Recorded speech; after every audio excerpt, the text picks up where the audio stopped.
Dalam rangka memperingati HUT ke-79 kemerdekaan Republik Indonesia, sang saka merah putih gagah berkibar di Laut Maluku.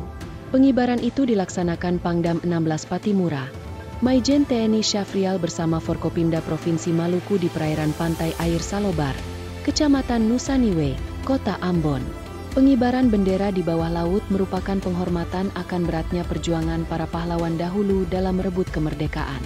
Berbagai rintangan yang dihadapi saat mengibarkan bendera merah putih di bawah laut menjadi bagian merefleksikan para pendahulu dalam memperjuangkan kemerdekaan bangsa ini.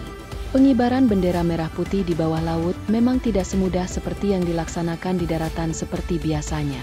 Hal itu membutuhkan kemampuan yang mumpuni serta tenaga untuk menyesuaikan dengan keadaan arus di bawah laut. Pangdam mengatakan bahwa pengibaran bendera ini dilaksanakan di kedalaman kurang lebih 15 meter dengan melibatkan 46 personil penyelam yang terdiri dari unsur Forkopimda, anggota TNI dari 3 Matra, Kepolisian, Bakamla, Basarnas dan Klub Diving di Maluku. Melalui kegiatan ini, Pangdam mengimbau kepada masyarakat Maluku khususnya Kota Ambon untuk jangan membuang sampah ke laut, karena laut bukanlah tempat sampah.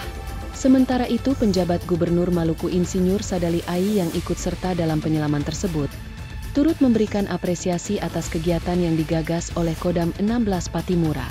Dalam kesempatan yang sama, Kapolda Maluku Irjen Pol Edi Sumitro Tambunan juga turut memberikan apresiasi dan dukungan kepada Kodam 16 Patimura pada pengibaran bendera di bawah laut ini.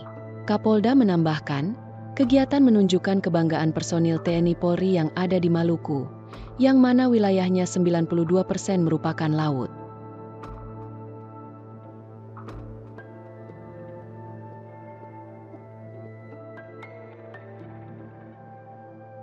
Download Tribun X sekarang, menghadirkan lokal menjadi Indonesia.